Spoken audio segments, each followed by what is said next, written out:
Las 5:24. Yo creo que estamos todos impresionados de la historia de este monstruo llamado Ariel Castro, que se ha convertido en seguramente uno de los mayores criminales de la reciente historia. Este hombre mantuvo secuestradas durante 10 años en su casa de Cleveland a 3 mujeres a las que violó y torturó, y en algunos casos hizo abortar de forma brutal. Castro es un ejemplo perfecto de esclavista sexual, un perfil de criminal del que hoy Rendueles y Marlaska en el territorio negro vienen a hablarnos.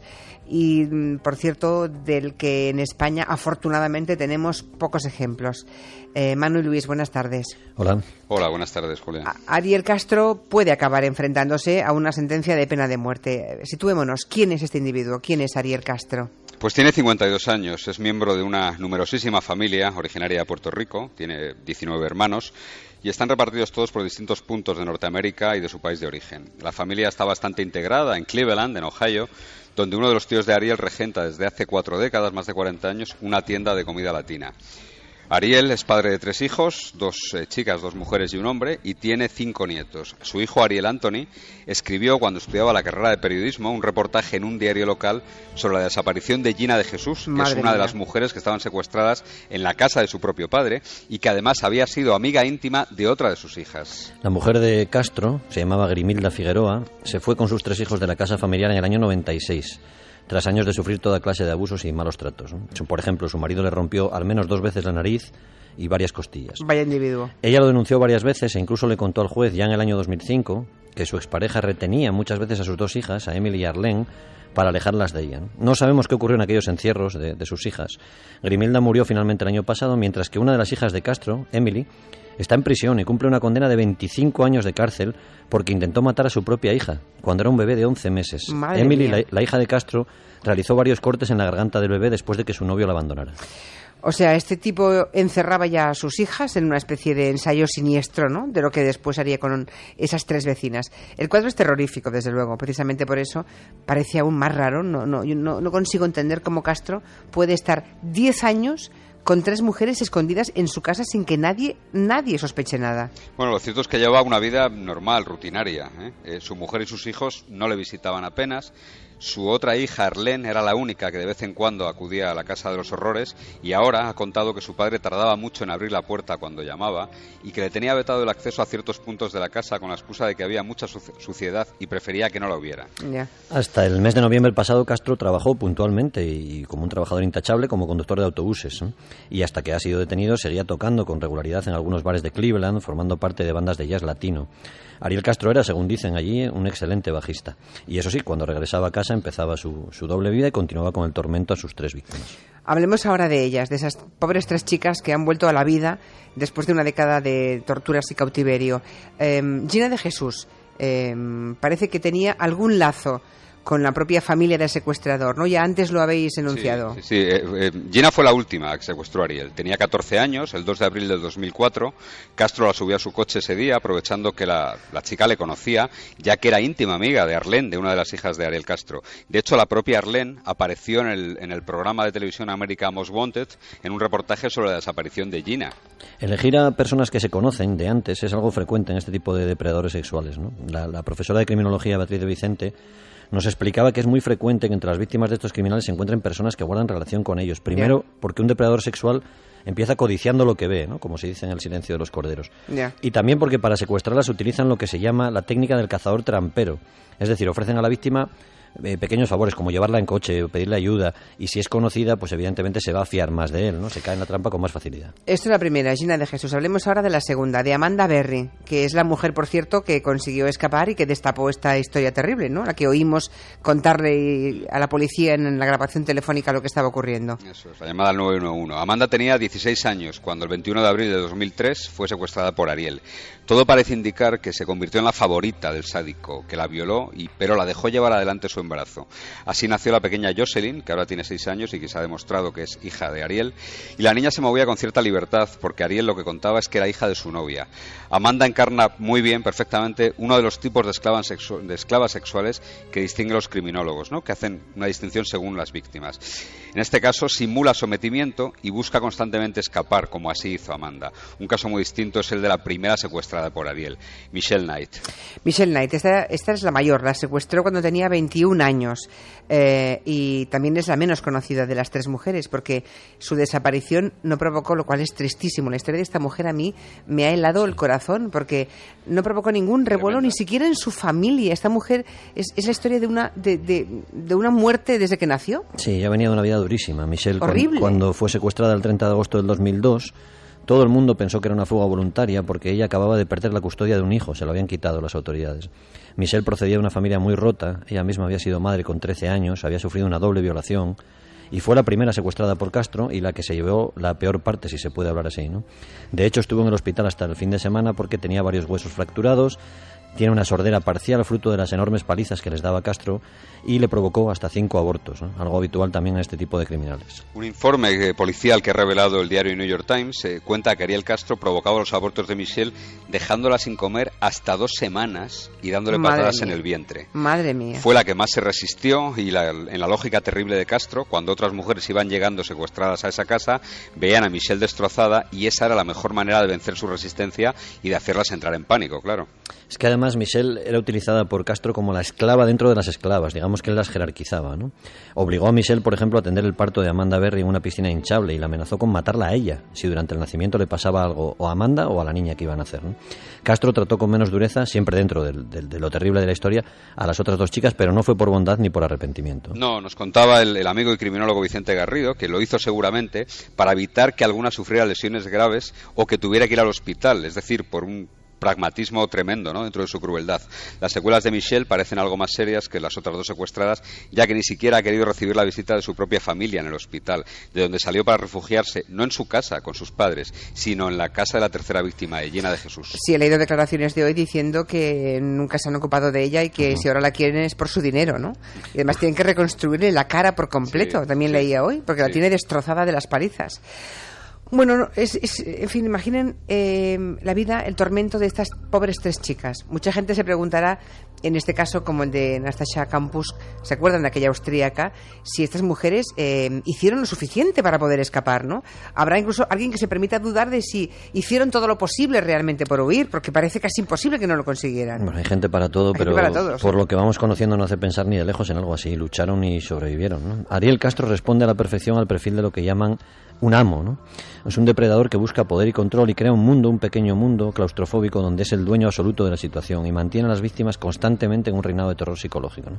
Así lo hizo Castro, que sometía a las mujeres a todo un régimen sádico de torturas y terror, un régimen perverso, ¿no? Sí, por ejemplo, mira, de cuando en cuando lo que hacía era las llevaba hasta el sótano donde las había mantenido encadenadas en los primeros días de su secuestro y las amenazaba con que podían regresar allí en cualquier momento si desobedecían sus órdenes.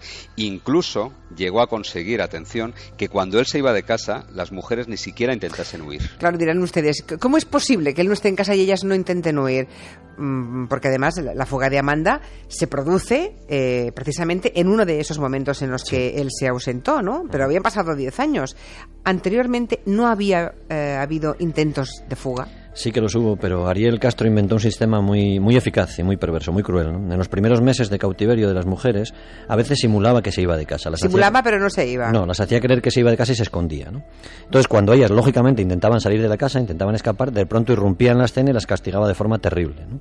Así consiguió aterrorizarlas a las mujeres, paralizarlas, ¿no? Anularlas, de tal forma que parecían haber renunciado a la fuga ante el temor de las represalias de después, ¿no? Y trataban de conseguir los pequeños premios que su captor, su torturador les ofrecía, consistentes, por ejemplo, en dejarlas un día ir al baño, dejarlas darse una ducha si se portaba bien, ¿no? Imaginemos un momento, por favor, lo que puede significar una ducha o algo de comida, o simplemente que te dejen oír la radio un rato en una situación así, ¿no? Las 3 mujeres eran como prisioneras en un campo de concentración nazi y solo querían sobrevivir. Otro ejemplo, por ejemplo, de crueldad. Castro las hacía celebrar como un cumpleaños el aniversario del día que las habían secuestrado. Las hacía comer tarta. Esto puede parecer raro, puede parecer retorcido, pero en otro campo criminal, algunos militares de la dictadura argentina, entre los años 76 y 83 del siglo pasado, fueron capaces de llevar a algunas de sus víctimas, a las mujeres sobre todo, a cenar alguna Navidad en casa de sus familias y luego las volvían a encerrar y a torturarlas. En cuanto a Natasha, la chica austríaca que estuvo 8 años secuestrada, muy pocos entendieron que, por ejemplo, comprara la casa y hasta el coche, el BMW rojo del que fuera su carcelero, de Wolfgang Prokopil. Natasha lo que dijo en su defensa fue que así evitaba que se construyeran adosados en esa casa o que cayeran en manos indeseables, ¿no? Volviendo a la casa de Cleveland, ya hemos dicho que Amanda Berry era la favorita de Castro y seguramente la que tenía más libertad de movimientos porque había logrado engañar a su carcelero, simulando una sumisión total y obediencia absoluta. Por eso fue ella la que finalmente consiguió escapar y consiguió que se liberaran a las otras.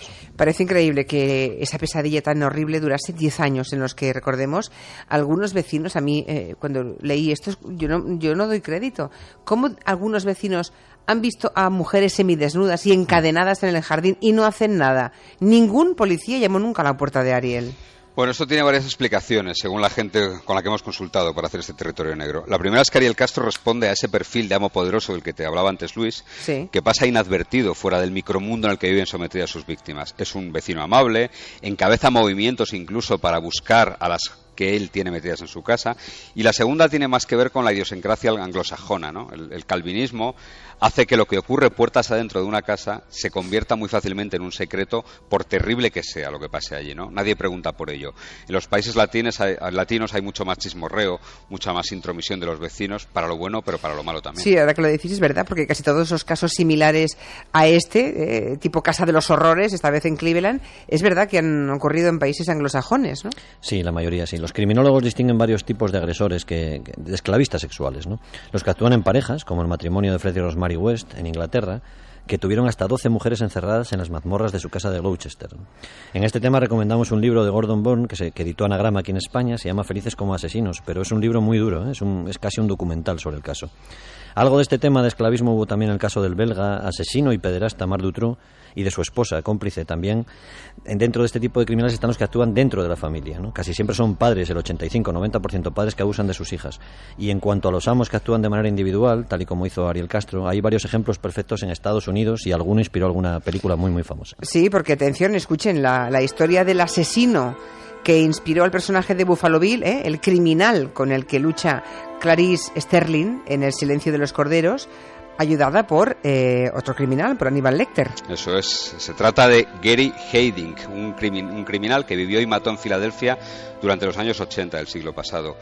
Él lo que hizo fue construir un foso en su casa y allí tuvo secuestradas hasta 6 mujeres y mató a 2 de ellas.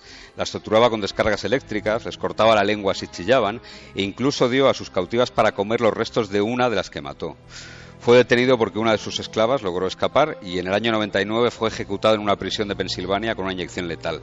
Efectivamente, este Gary Heydink fue el personaje real que inspiró a Buffalo Bill, que recordemos que metía en mazmorras a sus víctimas, a las que cortaba la piel a tiras, tal y como hacía otro asesino real también, Ed Gein.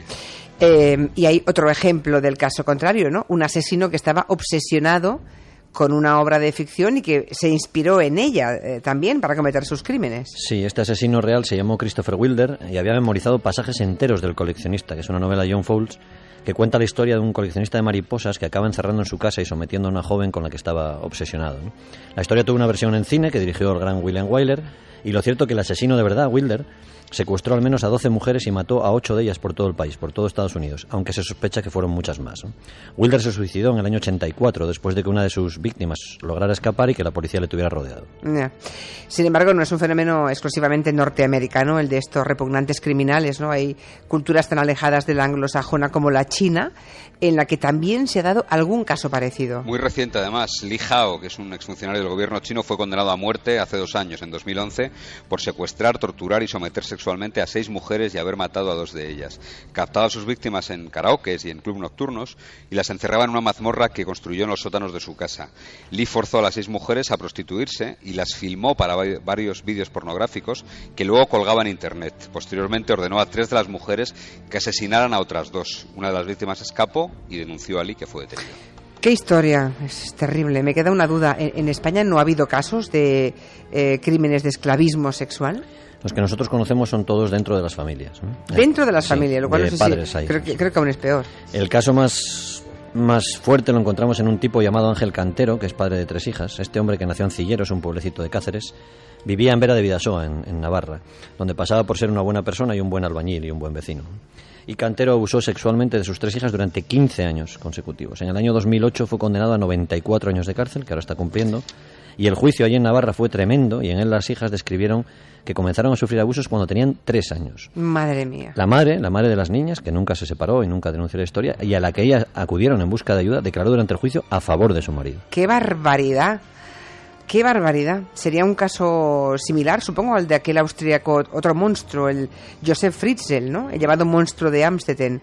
Bueno, pero volviendo al principio al psicópata de Cleveland, a Ariel Castro, él, en una carta escrita hace muchos años que encontró la policía en su casa, cuando había secuestrado ya a 2 de sus víctimas, cuenta que él había sufrido cuando era niño abusos sexuales. ¿Esto puede influir, ese sufrimiento, digamos, de cuando era niño, en su conducta actual? No hasta el punto que lo llevó él, desde luego, ni mucho menos, y siempre aceptando como cierto lo que escribe Castro sobre que su tío abusó de él cuando era niño, que puede ser mentira. Sí es cierto que hay estudios neurológicos que reflejan cómo cambia el cerebro de los niños maltratados, por ejemplo, ¿no? Y hay estadísticas que recogen que hasta un 25% de las personas que sufren abusos en su infancia luego también son abusadores de sus propios hijos o de otros niños, ¿no? Pero en el caso de Castro vamos a seguir a uno de los mayores expertos en psicópatas, el profesor Vicente Garrido. Garrido nos cuenta que Castro es un psicópata sexual que estaba integrado en la comunidad, mantenía una página de Facebook donde escribía con frecuencia cosas como "me alegras el día" o recordatorios dedicados a una mujer, donde advierte que no hay que usar a los niños en caso de separaciones porque se les hace mucho daño. O sea que este Ariel Castro no es una víctima, ¿eh? Quede claro. ¿Por qué dejó de secuestrar mujeres? Se paró en 3, podría haber seguido en vista del éxito que tenía, ¿no? De que pasaban los años y no le ocurría nada. ¿Era consciente, como decía en su carta, de que lo que estaba haciendo estaba mal? ¿O ni eso? Era perfectamente consciente, y este tema, este territorio deja poco sitio a la esperanza, ¿no? Al menos a lo que se refiere a la capacidad de algunas personas de hacer el mal, de hacer daño, ¿no? Castro dejó de secuestrar mujeres, según cree el FBI, simplemente porque no tenía logística, es decir, no tenía espacio para más. No le cabían más mujeres en su casa sin arriesgarse a ser descubierto. Yeah. Si hubiese tenido una casa con más plantas, más grande, con más espacio, seguro que habría seguido llevando allí a más jóvenes para convertirlas en sus esclavas. Bueno, la pregunta a mí lo que me importa ahora, porque ya sabemos que seguramente será ajusticiado, ¿no? Seguramente será condenado a pena de muerte. Pero las víctimas, a mí me preocupan las víctimas. ¿Cómo se puede vivir después de esto? Bueno, si es que es posible vivir. Recurrimos otra vez a Vicente Garrido, al profesor, y nos cuenta que hay 3 claves para que las víctimas sigan adelante, porque ninguna olvida jamás esto, y todas llevan esa cicatriz para siempre, ¿no? Durante toda la vida.